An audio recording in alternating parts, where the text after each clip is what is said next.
Hey everybody. So today we're going to be doing a titration technique utilizing a redox reaction. Now previously we've used titration to identify the concentration of an unknown acid, but today what we're going to be doing is a titration with potassium permanganate and iron 2 sulfate.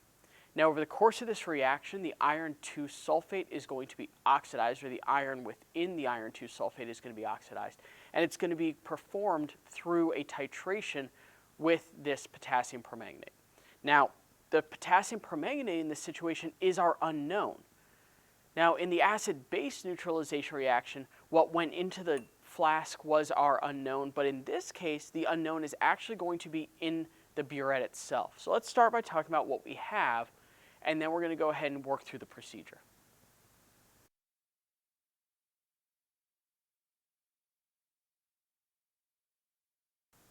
So let's talk about what we need to perform this lab.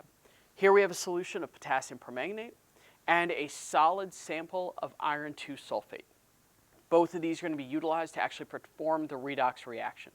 Now if you remember, redox reactions have to be performed either in an acidified or basic solution. We're going to be using an acidified solution, in this case using sulfuric acid, one of our 7 strong acids. All of this is going to be performed using a burette, which is where the potassium permanganate is going to go, and an Erlenmeyer flask, which is where the actual reaction will be completed. We're going to perform the reaction on top of a spin plate using magnetic stir bar to keep the solution spinning and mixing properly. In order to measure everything properly in terms of mass, we're going to have to use our balance.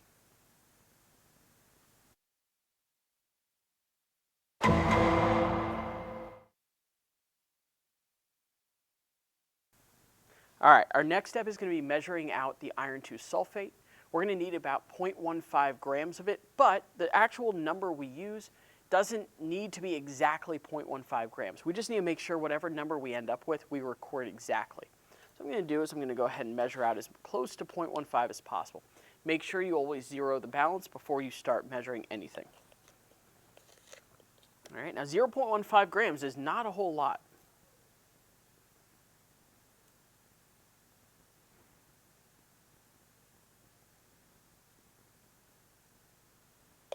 Okay, there's 0.13. Just going to put the tiniest little bit more in. 0.16. Perfect. All right. So now what I'm going to do is I'm going to take that iron 2 sulfate and I'm going to place it into my Erlenmeyer flask. Make sure you get out every little bit of it. You don't want any even dust in here remaining. All right. Now that we've done that, I'm going to pour in about 20 milliliters of water. Doesn't have to be an exact number, because what matters is the moles of iron 2 sulfate in here, not the volume that it's in. So we're going to pour in about 20 milliliters of water. Now you can mix it around, stir it around, that's fine. The other thing you can do is go ahead and place it on our magnetic stir plate, get the stir bar going, and that'll dissolve it. Now you'll notice that once this dissolves, it'll turn a faint yellow color, and that's good. We want that.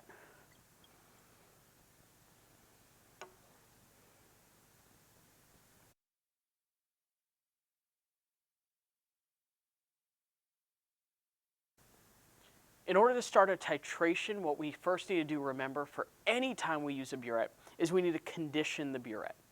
So what I've done is I've taken some of my potassium permanganate solution, aliquoted it out into a small beaker, and I'm going to use that to pour into our burette. This will condition the burette. I'm going to go ahead and move this aside so I don't accidentally bump it. Now, if you have a challenge getting this into the beaker, that's okay. You can actually use a funnel just like this, to go ahead and help you pour. Initially, make sure this is closed. You don't want to accidentally pour it with this open. Potassium permanganate is beautifully purple, which means that if you accidentally spill it, so will you.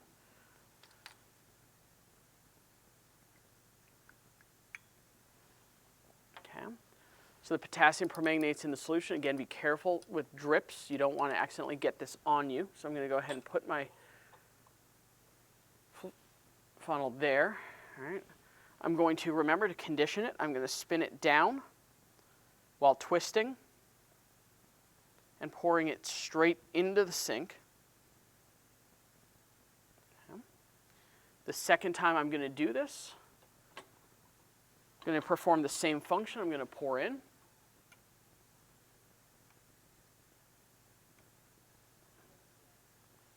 Okay. And in this situation, what I'm going to do is I'm actually going to take it out through the bottom, and I'm going to put it into a waste container. So I'm going to go ahead and take the waste beaker. I'm going to place it underneath my burette. I'm going to drop this down so there's no splashing issue. I'm going to open it up, let it run through.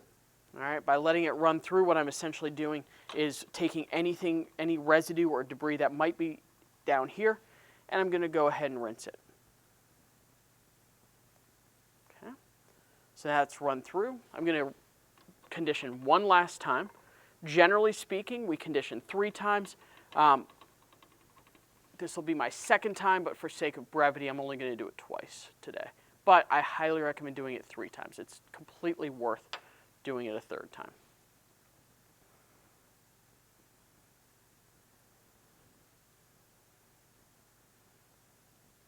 Okay.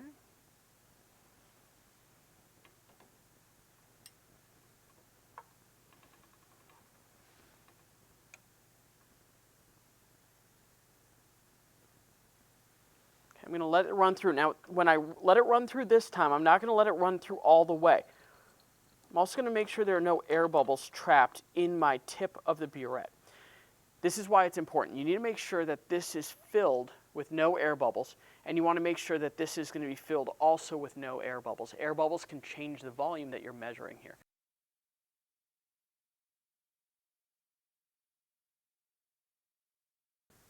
Okay, now that we've conditioned our burette, we're going to go ahead and fill the burette to the top.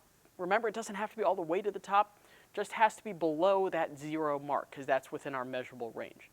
All right, so I generally like to fill it as high as possible, only because that way I'm sure that I don't run out. If, however, you were to run out and you get it down here, you need to make sure you stop it at the 50 or at the very bottom measure. And the reason for that is because if you go below that, that's actually not measurable anymore. And so your data is going to be wrong. If you stop it at any point above it, that's okay. Right? As long as you know where you started and where you stopped, that'll be the volume that you added, and then you can refill and do it again, just adding together all of those sub-volumes together to get your total volume. In this case, we might not need to do that, but I just want to make sure you're aware of how we can work that. So what I'm going to do is I'm going to go ahead and fill the burette the rest of the way.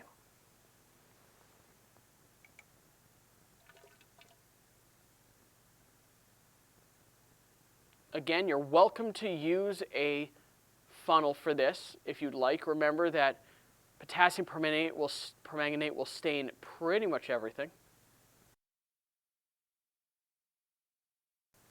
All right, that's good enough.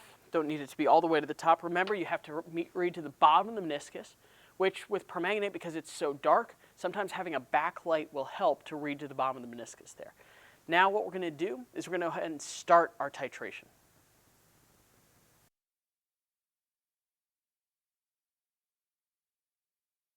Okay, to start our titration, what we're going to do is we're going to go ahead and put our iron 2 sulfate that's already been dissolved in water underneath the burette. We're going to remove our waste container here. So there's our waste container. I'm going to go ahead and use, for sake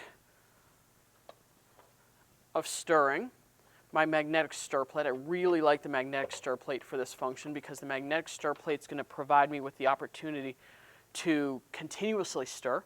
Now, one thing to be aware of before we do any of this is because this is a redox reaction, we need to make sure that we're doing this in an acidic solution. So what I'm going to do is I'm going to add some sulfuric acid. Now, this is 1.5 molar sulfuric acid. If you're going to be using a higher concentration acid, you're going to need to use less of it, but we need acid one way or the other to provide H+ ions to the reaction. So I'm going to add what I'll call a splash of sulfuric acid.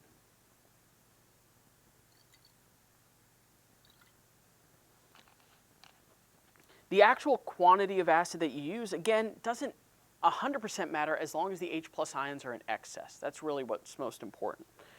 So now you can see I have a solution. It's slightly yellow. Remember, in titrations, one of the most important factors is that there is a color change. That color change will represent when the titration has reached its end point. So what we're going to see here in this titration is a change in color from clear/yellowish to very bright pink or kind of a magenta red. So that's what we're going to be looking for. I'm going to go ahead and start the stirring. It doesn't need to be too fast, just needs to be enough to keep everything circulating. And I'm going to start the drip. Again, you don't want to be going too fast. If it's too fast, you might miss the color change. And now we just sit and wait.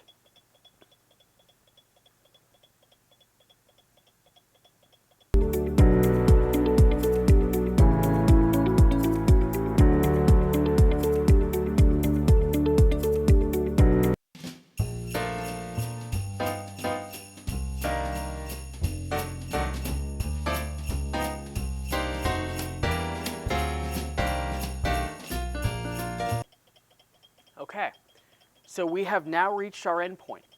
I know it's our endpoint because it went from a clear or a pale yellow to this pink color. Now I need to wait a couple of seconds to make sure that the pink color remains. If it disappears, I'll keep adding another drop or two at a time. But I don't want to over titrate. You don't want to keep going too far because then you've added too much of our titrant, in this case the permanganate, and we'll have missed that exact volume that we added to be able to calculate. Now, because I know the exact amount of the iron sulfate that I've added, I know exactly how many moles of iron sulfate were in the solution. Therefore, I know essentially how many moles of permanganate I had to have added to complete the reaction, to get to that endpoint. It's your job in this lab to determine what was the original concentration of the potassium permanganate that was in the burette. Now, historically, remember, for acids and bases, we didn't know what was in the flask, but we knew what was in the burette. This technique is no different. It's just a question of which do we know or not know. We can also use this lab to identify, for instance, the amount of iron in an iron supplement pill. But in order to do that, we would have to figure out what was the concentration of the potassium permanganate first. And then what we can do is use that information to then go back and find how much iron would be in an iron supplement pill.